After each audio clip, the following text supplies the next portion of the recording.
então, mais um seminário aí do nosso grupo de pesquisa, hoje com a apresentação do doutorando Felipe Souza. Boa tarde.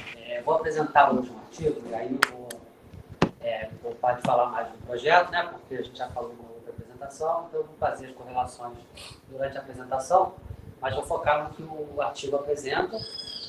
O título do artigo é Níveis aumentados de DNA mitocondrial extracelular durante a infecção pelo HIV. É uma nova função para os padrões moleculares associados a danos durante a inflamação. É muito grande o nome, né? Mas o que esse artigo quer pesquisar, e que esse grupo de pesquisa lá da Itália pesquisou e ainda pesquisa, né, eles ainda publicam bastante nessa área, é o papel do DNA mitocondrial durante a inflamação que ocorre em todo paciente que tem HIV. E aí, em diferentes estágios. Essa revista é uma revista holandesa, Mitochondrial, qualidade 2, fator de impacto 4,53, né? Uma revista conceituada e tem que pagar alguns milhares de dólares aí para publicar, né? Mas é uma revista conceituada. Bom, a do HIV, a infecção, como a gente falou já na outra apresentação, no Brasil, né, a pandemia iniciou na década de 80 e na década de 90 seguiu sem ainda um tratamento efetivo, né, ou uma resposta efetiva para a pandemia. Né? Inicialmente, o HIV era tratado com AZT, como a gente falou, depois foram surgindo outras drogas, o coquetel foi evoluindo, foi se modernizando. Hoje em dia, existe essa droga, que é a primeira escolha, o inibidor da integrase, então Tenavir. O uso dele no Brasil foi iniciado em 2017, né, e é um dos principais alvos do nosso estudo, da nossa pesquisa. A gente vai avaliar algumas linhas de tratamento, dentre elas a do dolutegravir, que é hoje a principal terapia, a terapia inicial para os pacientes com HIV. O paciente HIV, independente da terapia que ele faz, né, isso já está bem claro na literatura, ele tem um estado inflamatório crônico.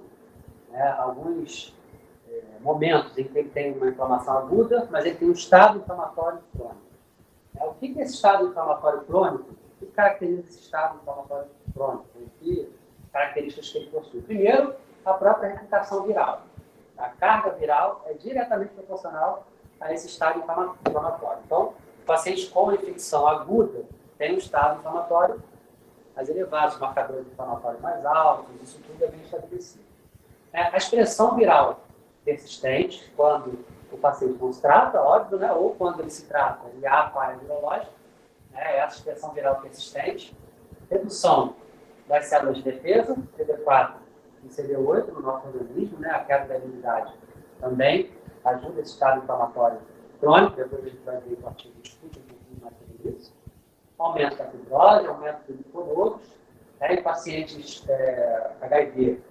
Isso é uma das características principais, né, até um critério de diagnóstico, né, a linfadenomegalia. Esses pacientes têm os linfonodos aumentados, né, em várias partes do corpo. Isso varia de paciente para paciente, mas é um dos sinais, né, que mostram a infecção, caracteriza a infecção. A fibrose pode ser em diversos órgãos também, pode ser pulmonar, pode ser hepática, caracteriza também esse estado inflamatório. E a translocação microbiana, né, principalmente no intestino, né, da luz do intestino para o sangue, né, para dentro dos vasos, por conta da redução das células de defesa, principalmente das células que ficam ali na barreira, na membrana plasmática, das células de macrófagos, células dendríticas, enfim, que fazem a barreira mesmo para que essa translocação não ocorra. Com a queda dessas células, ocorre a saída de micro-organismos da luz, né, do intestino dos vasos. Isso tudo favorece esse estado inflamatório crônico. Então, o paciente HIV resumidamente falando, grosseiramente falando, um paciente inflamado. Independente se ele está se tratando ou não. É evidente que o paciente que tem uma expressão viral persistente, ou que tem uma carga viral aumentada por muito tempo, ele é mais inflamado do que o outro. Isso sem falar ainda nas terapias, né? Só o paciente de HIV. Quando o paciente não se tratava, esse artigo vocês vão ver que existia um grupo, não se tratava por anos, né? Isso não existe mais, mas quando isso existia, o paciente era inflamado por anos. né? E isso era um problema, mas era monitorado, né? E os governos e os órgãos de saúde entendiam que não era necessário tratar esses pacientes, até um determinado ponto de CD4 e de CDU. E agora não, todos eles são tratados. Bom, a mitocôndria, né? Que é da onde vem aí o nosso principal marcador, que é o DNA mitocondrial. Como a gente sabe, é uma organela responsável pela respiração celular, né? Esse DNA mitocondrial que está dentro da organela, ele é responsável pela síntese, né? Pela transcrição e tradução de proteínas que vão participar da fosforilação oxidativa, para no final gerar ATP. Né? Essa é a função do mitocôndrio, gerar ATP, energia. É verdade também que a mitocôndria gera espécies reativas de oxigênio, né, durante esse processo, né, de respiração celular, e há também a liberação de moléculas, de diversas moléculas, quando ocorre estresse, ou sob injúria, ou sob lesão. Quando essa organela é lesada, não só o DNA mitocondrial fica dentro dela, é liberado, como a gente está vendo aqui, mas diversas outras substâncias, diversas outras organelas, vários tipos de interleucinas, vários tipos de substâncias pró-inflamatórias ou não, são liberados também na corrente sanguínea. Então, quando a gente tem lesão tecidual ou estresse, a gente vai observar esse aumento do DNA mitocondrial plasmático, né, e é um dos nossos fatores que a gente vai medir, mas também uma série de outras interleucinas e uma série de outras substâncias que são liberadas a partir do DNA mitocondrial. E de cascatas que vão se formando a partir da liberação dessas substâncias. Bom, tanto o DNA mitocondrial, que participa, né, da síntese de proteínas para a fosforilação oxidativa, quanto peptídeos, formilpeptídeos derivados desse DNA mitocondrial, são responsáveis por uma síndrome chamada, tem a síndrome de SIRS, né, Síndrome da Resposta Inflamatória Sistêmica. É uma síndrome comum, bastante comum, que é gerada por diversos motivos, não só em função da liberação de DNA mitocondrial, desses formilpeptídeos, e é uma síndrome semelhante à sepse. Né? A sepse é um estado inflamatório generalizado no nosso organismo, gerada por micro-organismos, né? Por infecção disseminada no corpo. E essa síndrome é muito semelhante à sepse, apesar de não estar necessariamente acompanhado de uma infecção bacteriana ou de uma infecção microbiana. Então, uma inflamação desse tipo exige um nível de DNA mitocondrial muito elevado, um nível dessas substâncias, desses formilpeptídeos e interleucinas muito elevado, ou seja, a injúria tecidual tem que ser muito grande, muito elevada. E há pacientes HIV que realmente têm uma injúria tecidual muito alta, principalmente naquela fase aguda. A gente vai ver nos resultados desses pesquisadores. Então, essa síndrome da resposta inflamatória sistêmica, ela é gerada, ou o gatilho, né, para que ela ocorra, são esses danos, essas substâncias, danos associados, substâncias moleculares, padrões moleculares associados a danos, que são similares aos PAMPs, que são os padrões moleculares associados a patógenos. Então, o que parece é que o nosso organismo entende de uma forma muito parecida. O reconhecimento tecidual das células de defesa, dos macrófagos, que acontece para os patógenos, acontece também para esses padrões moleculares liberados de dentro da mitocôndria, que são os dampos. A gente vai falar de dampos e de MTBs em seguida, que são os dampos mitocondriais. Na verdade, essas substâncias são presentes em diversas organelas, quando vem da mitocôndria, são chamados MTBs ou dampos mitocondriais. Então, o DNA mitocondrial é um desses MTDs, e os formilpeptídeos também. E eles atuam em receptores distintos, os formilpeptídeos em receptores FPR1 e o DNA mitocondrial em receptores TLR9, Toll-like receptors 9. Esses Toll-like receptors geram a síntese de mais mediadores inflamatórios quando o DNA mitocondrial se liga a eles. Eu vou mostrar uma figura também que vai ilustrar isso para vocês aqui.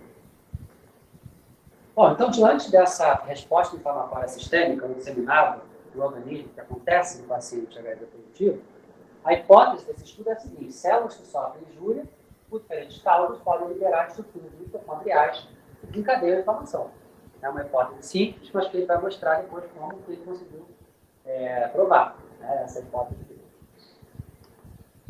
Bom, aqui, não sei se dá para vocês verem, mas eu vou vou chegar mais perto aqui e vou falar para vocês. São os grupos, né, que ele pesquisou, total de pacientes, foram 37, né, então a gente está tentando aí trabalhar com 20 em cada grupo, né, esse estudo trabalhou com 37 no total. Um grupo controle, né, de pacientes sem HIV, com 17 indivíduos, né, um grupo, esse AHI, pacientes em fase aguda da infecção, são 13 pacientes, né, no máximo 2 meses após a infecção, sem se tratar. Um grupo que ele chamou de grupo NAVE, né, o grupo virgem de tratamento, que já tinham pacientes com mais tempo, né, de infecção, aqui ó, os meses de infecção de 0 a 17 meses, são pacientes com mais de 1 ano de infecção ainda sem se tratar, né, esse grupo com 13. E esse grupo aqui, de pacientes de longo tempo de infecção, 36 a 50 meses, né, de infecção. Não, aqui é a idade.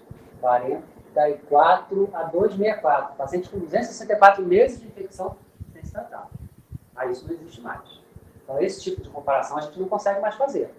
Tá? Esse artigo é de 2011, ele foi publicado em 2008, 2009, se não me engano. Então, não dá mais para fazer esse tipo de comparação. Mas essa comparação de pacientes em fase aguda, controle, em fase aguda um pouquinho antes de se tratar, já dá para fazer ali, é razoável. E aqui nesse grupo, NAVE, que ele chamou de NAVE, ele depois submeteu esses pacientes a um tipo de tratamento. E 6 meses depois, mediu o DNA mitocondrial novamente. Então, ele pegou esses pacientes no início, sem se tratar, mediu os níveis de DNA mitocondrial, e 6 meses depois, tratou, né? E 6 meses depois, submeteu novamente a medição do DNA mitocondrial.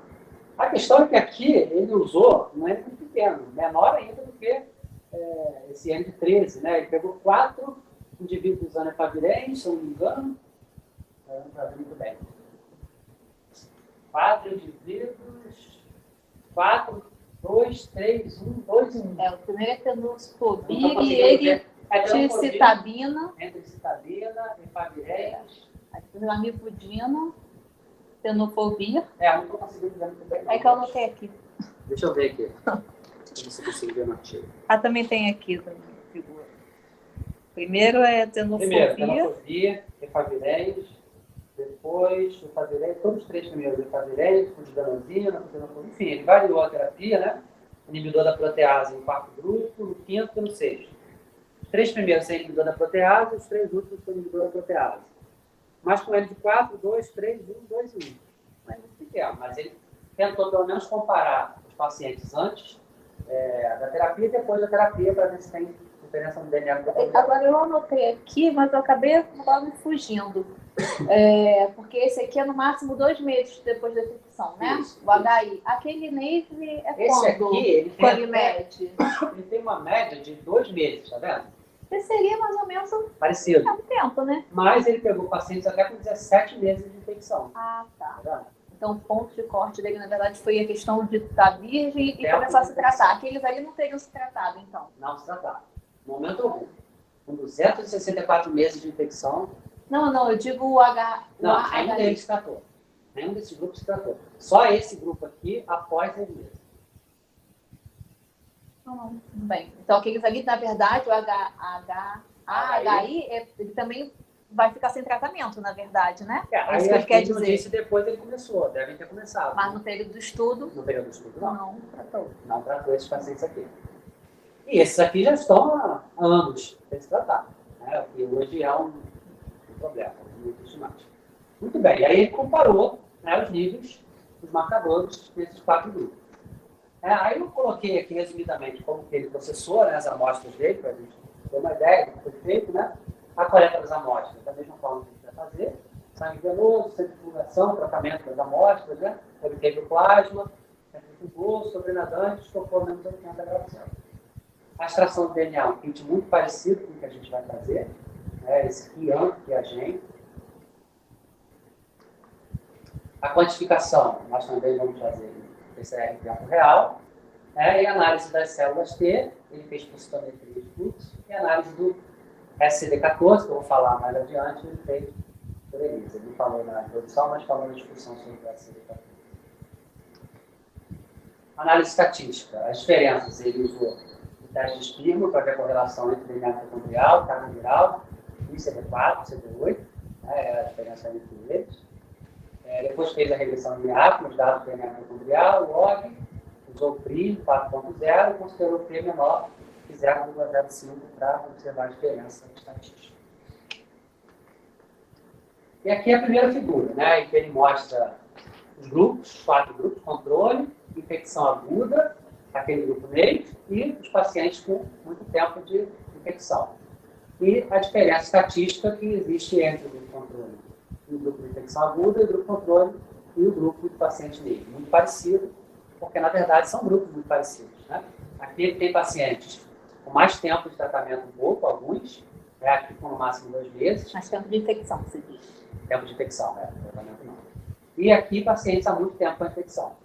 Então, o que parece, e esse estudo mostra, e outros estudos também mostram, é que quando a infecção é aguda, aquele estado inflamatório que a gente falou no início, aquela síndrome, também é maior, também é mais elevado. Todas aquelas respostas daqueles mediadores inflamatórios também é mais agudo. E você observa esses marcadores no nível maior, inclusive DNA mitocondrial. Quando ele já tem anos de tratamento, esses níveis reduzem, mesmo sem tratamento. Porém, esses pacientes, teoricamente, a gente chamaria de pacientes compensados, que têm um nível de CD4 elevado e carga viral reduzida. Esses pacientes de longo tempo de tratamento.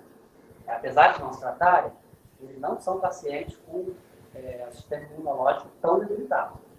Isso acontece? Acontece.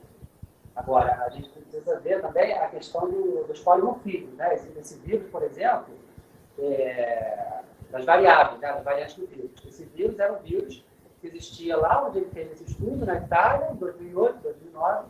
A gente não sabe se o estudo feito no Brasil hoje reproduziria o que ele fez naquela época. Né? Mas existem, sim, pacientes que ficam muito tempo sem se tratar com CD4 elevado e carga viral reduzida.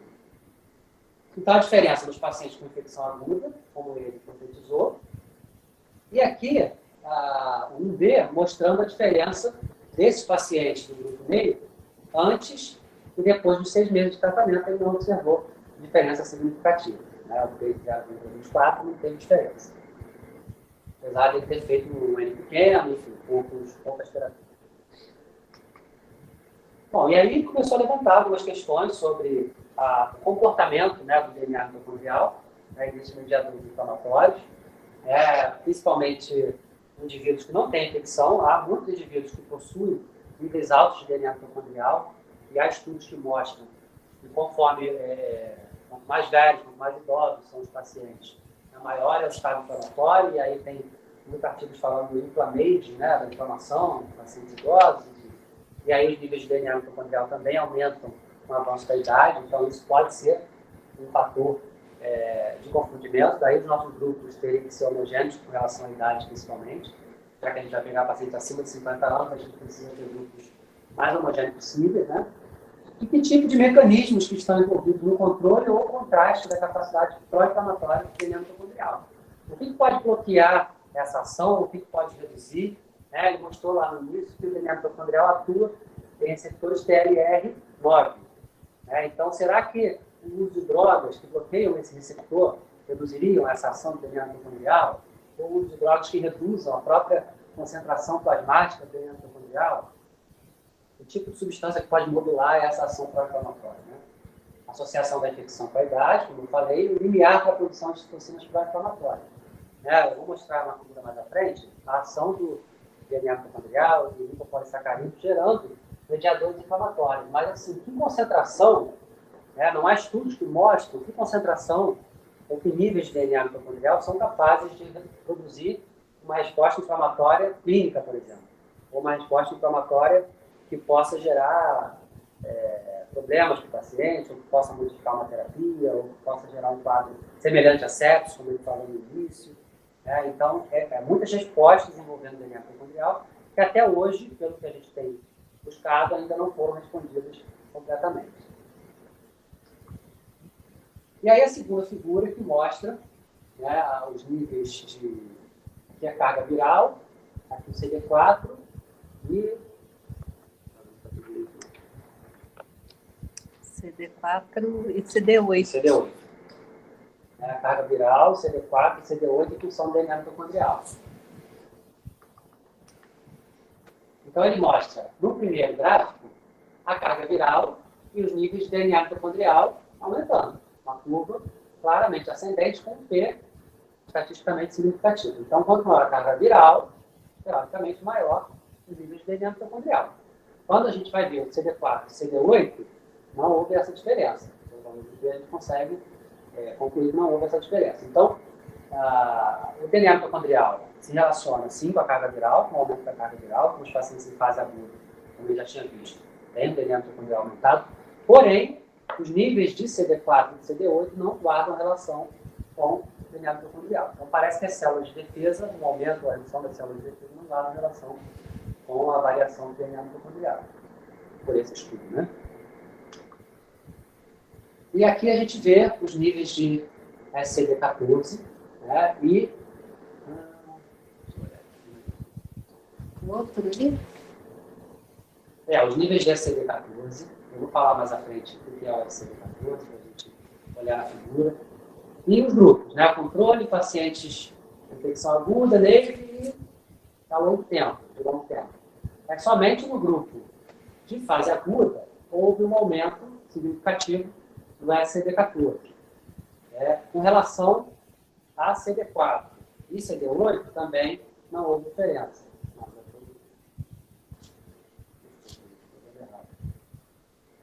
Carga viral, né, CD14 em função da carga viral e CD14 em função do DNA mitocondrial. Aqui é observada a diferença e aqui não é observada diferença significativa. Então, o CD14 aumenta na infecção aguda, aumenta em função da carga viral, porém, não aumenta em função do DNA mitocondrial, do aumento do DNA mitocondrial. Então, o que o DNA mitocondrial, que é o objeto do nosso estudo, ele mostra, o comportamento dele mostra segundo esse estudo para a gente. Ele aumenta nos pacientes HIV positivos, principalmente aqueles na fase aguda, porém não tem relação com as células de defesa e não tem relação com essa glicoproteína, né, que é o SCD14. Então, ele é um marcador de enjoo tecidual, quando a morte celular, promovendo inflamação. Como a gente falou, e outros artigos já mostraram, também já confirmaram isso. Há uma correlação direta dos níveis de DNA com a carga, na infecção pela HIV e ausência de correlação com a resposta imune. Ele pode ser a explicação para mecanismos patogênicos que ocorrem com HIV, principalmente nessa questão das células CD4 intestinais e a translocação microbiana que a gente falou lá no início, que é um dos fatores que promovem aquele estado inflamatório crônico. Né? Então, a depressão, né, ou a morte de células CD4 intestinais, como eu falei, ou de macrófagos, de células dendríticas que estão na membrana das células intestinais, faz com que o micro-organismo, que a própria microbiota intestinal ou mecanismos patogênicos que estão no intestino migrem para a corrente sanguínea e gerem uma infecção disseminada. E aí, não é que não adianta você usar antibiótico, mas o uso do antibiótico vai ser ineficaz, ou não vai ser tão eficiente quanto não houvesse a translocação microbiana, porque há uma porta de saída da luz do intestino para o sangue, direto. Então, você vai usar antibióticos, não vai precisar usar antibióticos mais fortes, ou doses maiores, ou durante mais tempo, né, para combater aquela infecção.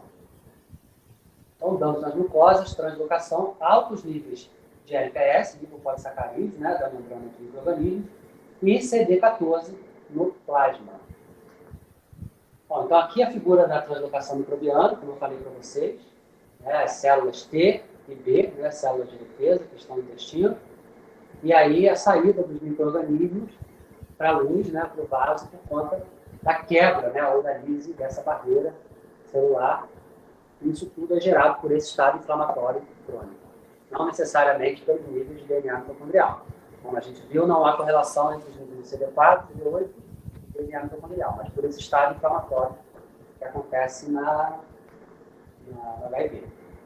E aqui, o CD14, né, que é uma proteína, uma glicoproteína, que fica principalmente na membrana de macrófagos, né, de algumas células de defesa do nosso organismo, e quando o LPS, né, as substâncias estão presentes na parede celular de micro-organismos, se liga a ele, esse complexo, né, toll-like receptor DMD2, gera a indução, né, no núcleo de síntese proteica com liberação de mediadores inflamatórios. Então, esses mediadores inflamatórios vão gerar uma série de respostas no nosso organismo, contribuindo para o aumento daquela síndrome, e há um efeito em cascata, né? Os micro-organismos que entraram na corrente sanguínea por conta da lesão, os hepatócitos não, as células do intestino, né, vão gerar a liberação de LPS, que vai induzir a formação de mediadores inflamatórios. Esses mediadores inflamatórios, por sua vez, vão ativar novamente uma prófase. E onde entra o DNA mitocondrial em toda essa história? Né? Não houve variação do SCD14, né? Esse CD14, esse receptor solúvel, em função do DNA mitocondrial. Mas esse receptor solúvel, ele está aumentado durante a síndrome. Então, a gente, no momento de considerar uma síndrome inflamatória, ou que tem leucinas, L6, TNF-alfa, como a gente vai medir, estão aumentados, a gente precisa entender o que está acontecendo naquele paciente como um todo, né?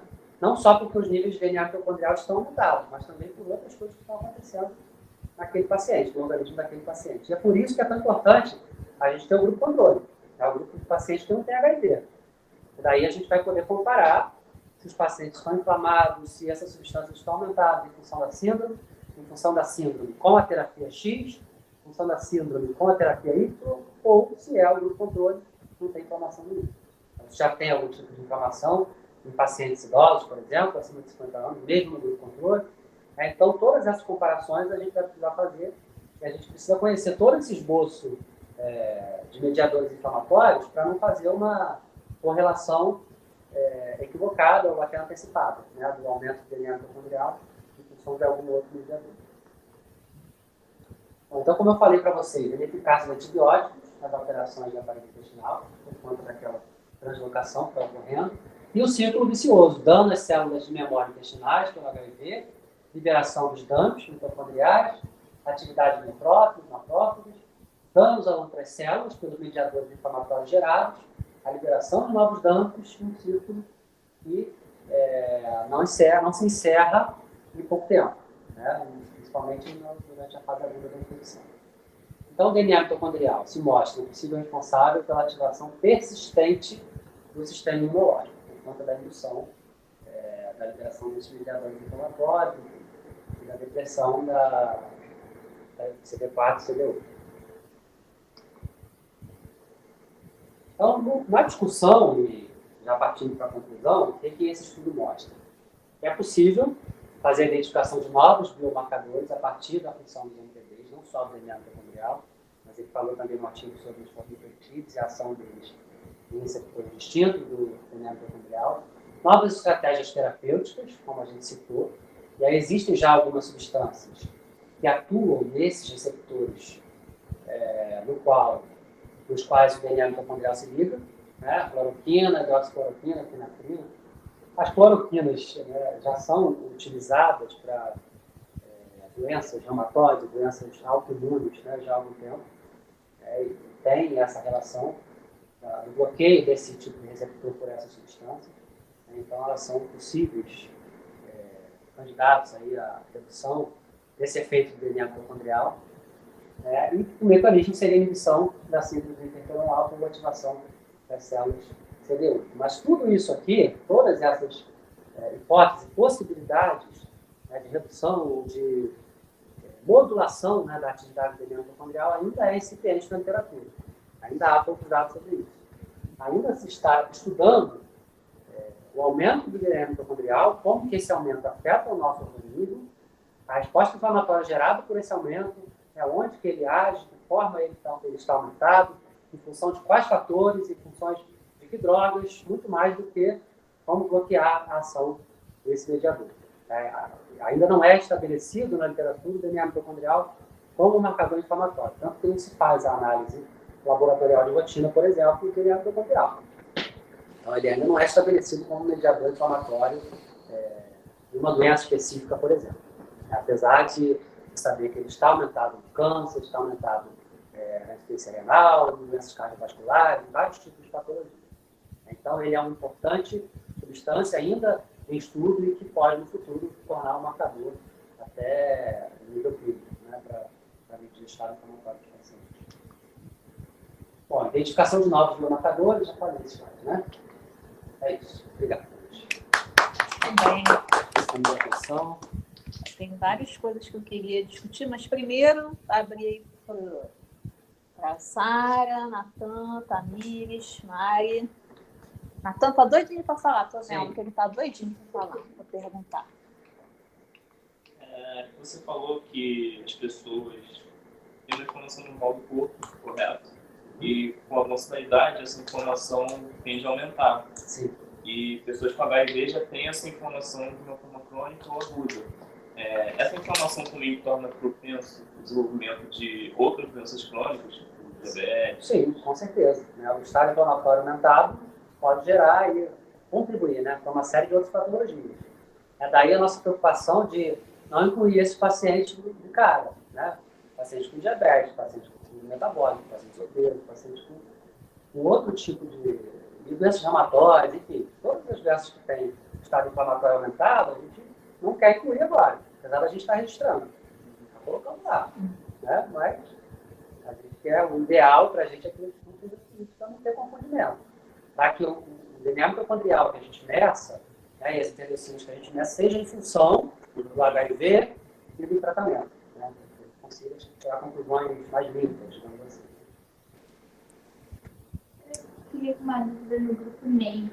O que seria? O grupo NEI é um grupo que não usou tratamento ainda, é virgem de tratamento, né, como ele chama, mas que já tem mais tempo do que esse outro grupo aqui, ó. Já tem mais tempo de infecção do que esse grupo. Esse grupo aqui tem no máximo 2 meses de infecção. E esse aqui tem mais tempo. Então ele quis comparar, na verdade, se o tempo de infecção gera alguma redução nos níveis, ou aumento, né, nos níveis de DNA mitocondrial. Ele até viu isso no gráfico, apesar de ele não ter mostrado diferença significativa entre esse e essa barra, né? Não sei se existe. Parece que não, porque são muito próximas, mas enfim, parece aqui que houve uma redução. Então, quando a infecção está muito no início, os níveis de DNA mitocondrial estão muito aumentados. E conforme a infecção vai caminhando, mesmo sem se tratar, os níveis vão caindo, tá vendo? Neve já tem até 17 meses de infecção, e esse aqui que já tem anos de infecção. É isso que ele quis comparar. No caso, eu não entendi muito bem por que o tempo de infecção, mesmo não tratando, vai diminuir. Por que os níveis de DNA mitocondrial vão diminuindo? Pois é, a gente também não tem essa resposta para te dar, e parece que a literatura ainda não tem claramente essa resposta para te dar. Porque assim, com o avanço da idade, os níveis aumentam. Como o Natan falou, as comorbidades também aumentam, né, com o avanço da idade. Mas assim, num espaço de médio tempo, né, o que passou de 2 meses para 1 ano e pouquinho, para talvez 6 anos ou 10 anos. O que ele pegou aqui, o que ele comparou, foi isso aqui, ó. Tá vendo esse paciente do meio? Ele pegou 1, 2, 3, 4, 5, 6 terapias diferentes. Antes e depois de 6 meses de tratamento. E jogou aqui nesse gráfico. Antes, T0, e T6 meses depois. Cada varinha dessa é uma terapia, é um grupo, né, de terapia. Então ele observou níveis de DNA mitocondrial antes da terapia, depois da terapia. Antes da terapia, depois da terapia. E comparou os níveis aqui e aqui. E não houve diferença estatística. Tem mais um dado. Mas o estudo dele não é exatamente com esse objetivo aqui. Mas foi o resultado que ele apresentou. Mas aqui 2 coisas, na minha opinião, colaboram para não ser um dado tão robusto, né? Porque foram 6 meses só depois e um N pequeno fazendo cada terapia. Tamires? Não, ele já até respondeu que era sobre esse gráfico mesmo, porque eu ia perguntar se iria influenciar alguma coisa, tendo um curto período de tempo e um ano pequeno. Sim. Você já respondeu. O que a gente quer comparar são 3 ou 4 grupos, né, de terapias medicamentosas, como eu falei, 24 meses depois. Né? Na análise retrospectiva, a gente está medindo durante 36 meses, e na análise prospectiva, durante 30 meses. E a gente vai fazer as medições no T2, que é 24 meses. vai esperar mais tempo para observar alguma diferença aí. Vamos tentar o N de 20 para cada grupo. Ives, quer fazer alguma pergunta, tirar alguma dúvida? Quero, Cris. Primeiro, boa tarde, pessoal. Boa tarde, Felipe. Parabéns pela sua apresentação. Eu achei bem bacana o seu artigo, principalmente como ele apresenta aí o resultado e, ao mesmo tempo, ele já vai discutindo o que ele achou. Achei bem interessante esse mix que ele faz, né? Não são sessões separadas uma da outra, o que majoritariamente a gente está habituado a ver, né? E, assim, ainda no artigo, Felipe, eu fiquei me perguntando sobre a ausência do grupo de mulheres, né? Eu acho que seria interessante, embora a gente sabe que isso ainda é relativamente novo, né? Se eu posso dizer assim, a questão do dimorfismo sexual dentro do nosso meio, mas acho que ficaria mais legal ainda a gente ter dados de mulheres que vivem, né, com HIV nesses dados que ele apresentou, né? E uma pergunta, Felipe, que eu queria fazer para você é que esse grupo que ele chama de long-term no progressors, né? E esse grupo ele tem alguma ligação com o que a literatura chama de controladores de elite. Seria mais ou menos a mesma coisa, Felipe? Então, esse grupo, tá me vendo aí? Consegue ver? Estou te vendo. Esse grupo, na verdade, ele não existe mais, né? Como eu falei, ele não existe mais nem na Itália, nem na Europa, nem nos Estados Unidos, nem no Brasil. E não vai mais existir. Né? Desde 2000 e, se não me engano, 2015, já não se faz mais isso, né? Não se tratar pacientes. Então, assim, ele fez, como ele tinha essa população, né, de homens lá que não se tratavam, ele fez esse estudo, mas esse estudo não existe mais. Então, assim, para efeitos de curiosidade, a gente até vê esses dados aqui, enfim, são interessantes, né, para a gente, mas são dados ultrapassados. Até porque essas terapias aqui que ele mostrou são terapias também já desatualizadas, né, de 2008, 2009. Então, o modelo do estudo é interessante para a gente, mas tanto esse grupo quanto as terapias não é um dado mais factível, não dá mais para reproduzir esse tipo de coisa. Né? Tá certo, Felipe. Muito obrigado, tá? Parabéns. Obrigado a você. Uma vez. A Karine está na sala? Ives, eu não estou vendo ela aqui. Karine tá na Cris, sala. assim, voltei. Tá. A conexão também não estava muito legal. Felipe, queria parabenizar a sua apresentação, né? Sempre muito claro. A respeito do artigo, eu não tenho muitas considerações a fazer. A única coisa que eu observei é que na parte da dosagem, né? Bioquímica, basicamente, que ele avaliou TCD4, TCD8, CD14, né? Ele não colocou lá a questão do N, né? Ele só botou qual foi o valor de P que ele encontrou. Esse valor do N seria basicamente o mesmo utilizado na tabela? Sim, eu entendi que sim. Que é o N lá de 37 no total, né? 13 em 2 grupos. Foi isso que eu entendi. 11 no grupo de tratamento de longo tempo, né? E 17 no grupo controle. Uhum. Porque só homens, né? Que realmente é uma pena. Eu não sei por que razão. Acho que não foi só homens, não, gente.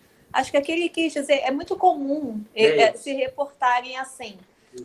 Eu gosto também de ver, tipo assim, numa população total, quantos homens, quantas mulheres, mas é muito comum esses estudos que abordam algumas populações colocar o quantitativo de homens e aí automaticamente a gente faz o quanto seria de mulher. Então, assim, eu não entendi que ele excluiu as mulheres do estudo, não. Acho que ele quis dizer que, por exemplo, no grupo controle, de 17, 7 eram homens, 10, 41%, e acho que foi assim. Ele até comenta que, em relação ao sexo, foi pareado, e até um ponto que eu fico assim, né? Eu botei aqui, será que é? Mas ele não excluiu mulheres, não. 11 homens, né? É verdade. Ele não excluiu, não. Tem razão. Que ele tivesse excluído. Sim, e aí a minha pergunta, né, foi se ele utilizou o mês quantitativo da tabela, porque geralmente quando a gente faz esses tipos de avaliações, né, eu não sei voltado para a parte realmente do HIV, mas o N, ele tende a ser um N baixo, né, geralmente 6 testes a serem realizados aí em triplicata, né, por isso o meu questionamento. Agora, em relação ao seu projeto, Felipe, até, né, perdão, adiantando aí o que eu ia falar, eu ia te perguntar o porquê de você ter escolhido, né, um artigo de 2011, e aí você falou, né, pelo fato dele fazer a dosagem do DNA mitocondrial, que é o que você quer observar, né, mesmo muitos fármacos já estarem desatualizados, né, em relação ao tempo aí que a gente se tem desse delay de aproximadamente 10 anos, né, que a gente fala dentro da comunidade científica. Mas, especificamente a respeito do seu projeto, eu queria te perguntar, né? Você chegou a mencionar que vai dosar o marcador, né, de DNA mitocondrial, mas você tem o objetivo de dosar esses marcadores inflamatórios, como TCD4, TCD8? Então, a gente vai dosar, além do DNA mitocondrial, interleucina 6 e TNF-alfa, que estão diretamente relacionados ao DNA mitocondrial, né? Há outros estudos mostrando a liberação principalmente desses dois mediadores em função do DNA mitocondrial. E aí, CD4 e CD8 e carga viral, o hospital já faz de rotina. Então, de 6 em 6 meses, esses pacientes já fazem. Então, a gente tem no prontuário deles esses dados. Né? São dados que a gente já tem. E aí, os outros mediadores, existem outros, né, que a gente poderia fazer. Mas aí a gente tem um custo muito mais elevado. Né? Então, a gente escolheu principalmente uma interleucina e o fator de necrose tumoral, que estão diretamente relacionados, e CD4 e CD8 já é feito pelo hospital. Com relação ao artigo, foi isso mesmo que você falou, né? A metodologia, eu achei interessante, né? De dosagem do DNA mitocondrial, que ainda é a mesma utilizada hoje, e a abordagem dele também, né? Não só na escrita do artigo, como o Ives falou, mas a abordagem prática, né? Que ele fez, a comparação dos grupos, né? Os princípios que ele utilizou para comparar, eu acho que são interessantes, foram interessantes, na montagem da nossa metodologia. Né? Então, achei que seria interessante trazer. Certo. E aí a técnica de PCR, o próprio hospital é quem realiza, né? Eles têm lá o aparelho, né? A gente vai comprar o kit. Vai comprar o kit para fazer a análise. Mas lá tem o aparelho de PCR, enfim. Tem o multiplex para fazer ELISA, tem todos os equipamentos lá, no laboratório de AIDS. Entendi. Tá ótimo então, Felipe. Eu acho que minhas perguntas foram essas mesmo, minhas considerações. Mais uma vez, muito parabéns aí pela sua apresentação. Obrigado. Bom, vamos lá. Parabéns, Felipe, pela sua apresentação. Também vou no coro de todo mundo, porque você realmente é bem didático, né? Tranquilo para apresentar. Então, sem dúvida, isso é muito bom, isso facilita bastante. Aí, sim, algumas questões, né, de várias que vieram à minha mente, mas antes, respondendo a Karine, porque eu entendo a perspectiva dela, sei lá, você vai dosar um marcador inflamatório interleucina 6 nos ratos, né, no plasma dos ratos. Aí você tem lá os grupos bem definidinhos e tal, os ratos de biotélio. Então, assim, dentro da pesquisa experimental, a gente vê que esse N é o N mais praticado. Obviamente que o mais correto é o quê? Né? Fazer um cálculo amostral, considerando o poder, aquela questão que a gente já discutiu previamente. Mas quando a gente está falando de um estudo clínico, né, a gente não está falando de pessoas que estão exatamente no mesmo ambiente o tempo todo. Então, eu creio, Karine, que a necessidade de um N maior se dê porque a gente tem uma variabilidade interindividual maior entre os pacientes. Então, se fosse fazer o cálculo amostral, provavelmente até seria mais, mas como é um estudo que envolve gasto, o caminho que a gente tentou escolher, que eu até falei na disciplina de seminários de acompanhamento das linhas de pesquisa na semana passada, é o que a literatura na área vem praticando. E aí, pelo menos, a gente tem essa justificativa. Então, você fez aquele levantamento, né, para ver quanto que era para a gente chegar no nosso número cabalístico de 20. Não é o mais indicado, o mais correto, mas é assim, né? A gente tem que ver o que é errado, o que é o correto, o que é factível, o que não está incorreto e que a gente consegue, de repente, chegar em alguma resposta, né?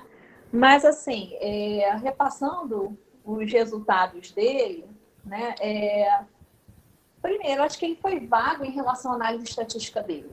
O que ele faz, de fato? Então, assim, ele naquele gráfico de barras, ele fez um one way ANOVA, né? Tipo assim, ele viu se a distribuição do dado era normal para fazer o one way ANOVA, para fazer... Sugere-se que ele fez um bom Perrone, eu acho, né, na sequência, né?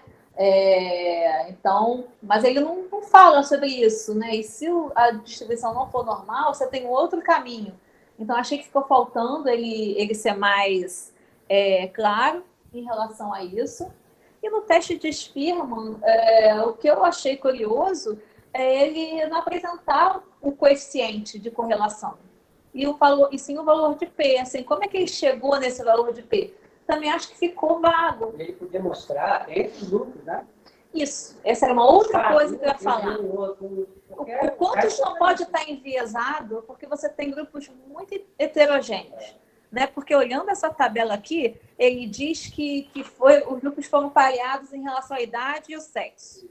Aí se você volta lá na tabela, né? Que fica pequenininha, às vezes é difícil de enxergar. A idade. Média de 44, média de 40, 43, na verdade mediana, né? E 36, 37, né? Aí indo lá de 19,9, o último grupo a 55, mas a gente tem um outro grupo que é de 23 a 77, mas ok, né? Ele diz que o valor de P aí mostrou que os grupos eram iguais. No caso do sexo, ele fala que foi um valor de P de 0,06, ou seja, na beirada, né? Forçou uma barrinha, porque a gente tem ali, no grupo controle, 41% de homens, no grupo Navy, 77%.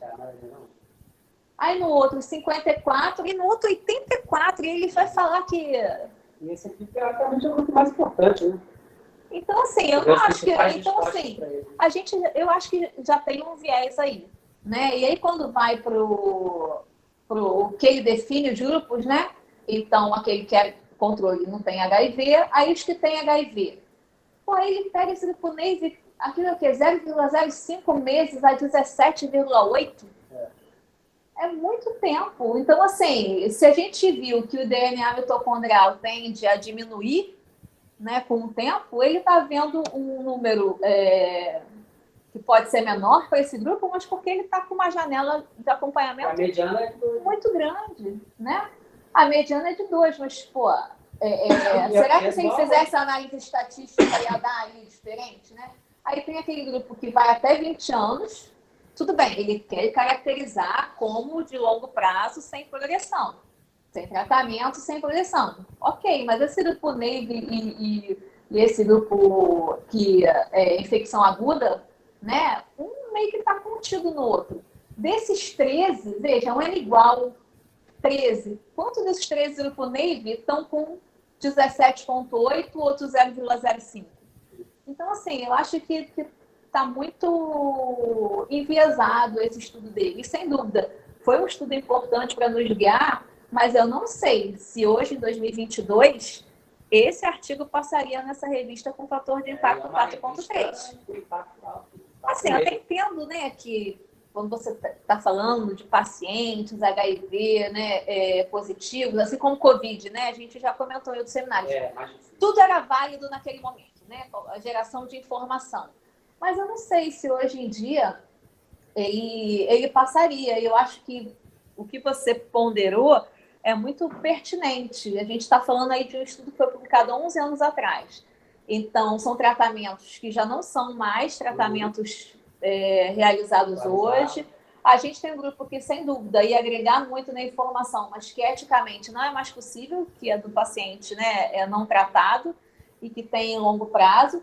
Então, tem algumas informações que a gente pode tirar aí em relação às correlações, mas eu acho que é importante a gente também fazer esse olhar crítico em relação a esse artigo, porque eu não sei se dá para a gente transpor tudo. Então, talvez o desenho, mas transpor tudo eu fico meio assim, porque alguns é muito diferente. São confirmados, né, em outros estudos, como a carga viral, DNA mitocondrial. Isso está confirmado em vários outros estudos, células recentes, enfim. A questão do DNA mitocondrial com as células de defesa, fico meio em dúvida, né? Eu não vi isso em outros lugares e é uma coisa que seria uma coisa intuitiva para a gente pensar, né? Que a variação das células de defesa, a redução das células de defesa, aumentaria os níveis de DNA mitocondrial, ou o contrário. Então, isso ele diz que não tem relação. Mas aí aquilo que eu achei curioso é que, né, quando ele vai falar DNA mitocondrial, no início do estudo, ele separa os grupos e vê que, então, que está com infecção aguda é maior do que o controle, que é maior do que aqueles que estão com a infecção em longo prazo, mas não progrediram, e aparentemente não é diferente daquele grupo Navy que vai iniciar o tratamento ali, né? Vai ser um marco no estudo ele iniciar o tratamento. Ele separou só nessa parte, depois ele não separa mais. Né? E aí essa coisa do DNA mitocondrial que nós estamos perguntando, acho que é muito curioso. E a gente vê um pouco alguns mecanismos de adaptação. Não sei se poderia ser isso, né? Então, na infecção aguda, você tem uma elevação também aguda do DNA mitocondrial. Ele é um pontapé para várias coisas, mas, de repente, algum mecanismo adaptativo, que valeria a pena ver se já tem alguma coisa descrita, né, ou postular a respeito, faz com que ele diminua. E fazendo o link entre os artigos que você apresentou, a grande questão é o próprio fármaco para tratar a doença, né? Poder fazer com que esse DNA mitocondrial ele se eleve novamente. Isso sugerisse um marcador de algum efeito deletério, agora não mais da doença, mas um efeito deletério do tratamento. Então, o que será que mecanismo adaptativo que acontece que o fármaco ele vai lá e desestabiliza? Então, algo para, de repente, procurar, né, ver o que a literatura traz a respeito e se a gente, de alguma maneira, também vai poder contribuir para essa discussão. Aí ele vê lá que o DNA mitocondrial, ele compara, né, obviamente, só no grupo que foi tratado, ele com ele mesmo, e ele não vê diferença, né? Não houve aumento do DNA mitocondrial. Será que se ele medisse depois disso? 12 meses, 24 meses. Porque o que a gente viu é um pouco nesse sentido, né? Com o estudo que eu estava falando do... Agora esqueci, o estudo passado, que estava relacionando a lipodistrofia, né? Então, alguma coisa nesse sentido. Então, enfim, e aqui realmente ele ele misturar todos os grupos novamente e e ver se tem correlação ou não, eu não sei se realmente... Aqui você falou que outros estudos corroboraram dele, né? É isso aqui, essa informação. Que é o que deu diferente. Essa informação, sim. Mas os outros não. E Isso assim, não. será que se ele separasse os grupos, ele de fato ia ver? Mas também não vi nada contrário. Não vi. Tá? Posso até pesquisar melhor, né, sobre isso. Mas fica essa curiosidade. Se não tivesse todos aqueles vieses, né, assim... E também, assim, eu não sei se você sabe responder isso. Eu não sei como que ele transformou isso num valor de P. Porque o que a gente tem normalmente é a correlação. Né? Se dá próximo a 1, né? Ou se dá negativo, se dá 0, enfim. Você tem aí se a correlação é diretamente proporcional ou inversamente proporcional. Então, eu entenderia, de repente, algum valor de P se ele tivesse feito o coeficiente angular de todos. E aí, ao comparar o coeficiente angular de todos, ele tivesse um P que não dava diferença, ou dava. Mas eu não sei, assim, ficou vago para mim como é que ele chegou nesse valor de P, né? E aí ele quer ver se o CD14 solúvel lá, ele também tem diferença ou não. Então, ele vê que na infecção aguda aumenta, né? Mas que nos outros que estariam com mais tempo, né? Não tem esse aumento. Não tem diferença para o controle. Aí será que não tem, né? Porque eu acho que é porque o N é pequeno. Que de repente não vê.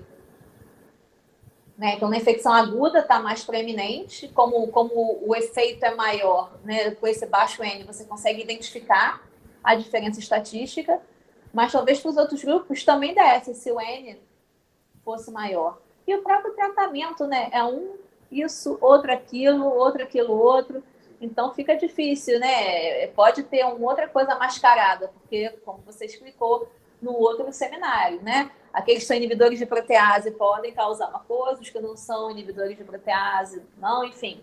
Então, aí, como ele misturou tudo, de repente isso pode estar embaçando o resultado deles, né?